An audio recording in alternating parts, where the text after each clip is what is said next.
मध्ये तो पाऊस सरासरीपेक्षा आपल्याला कमी दिसतो. बर. आता त्याची कारणंही आहेत, की सर्वसाधारणतः ज्यावेळी पावसाची केरळमध्ये एकदा दाखल झाल्यानंतर ज्यावेळी मान्सून उत्तरेकडे सरकतो देशामध्ये, त्यावेळी सर्वसाधारणतः संपूर्ण देशामध्ये पाऊस येण्यासाठी हं. सर्वसाधारणतः जुलैचा महिना आपल्याला कधी-कधी दिसतो.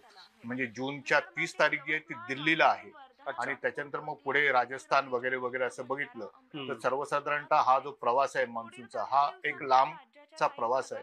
त्यामुळे जर का आपण बघितलं तर उत्तर भारतामधल्या बऱ्याचशा भागामध्ये आणि पश्चिमेकडच्या भागामध्ये आपल्याला सरासरीपेक्षा कमी, पण राज्यामध्ये आणि मध्य भारतामध्ये तो सरासरी इतका किंवा त्याच्यापेक्षा जास्त असण्याची शक्यता जूनच्या महिन्यामध्ये पण आपल्याला दिसते. ही एक चांगली बाब. सर्वसाधारणतः ज्यावेळी आपण राज्यस्तरावरती आपण बोलतो, त्यावेळी हं. त्याच्यामध्ये जी अचूकता असते, ती हँडल करणं इतपत असते. म्हणजे बर. ती आपल्याला वापरता येते आणि त्याचा उपयोग करता येतो.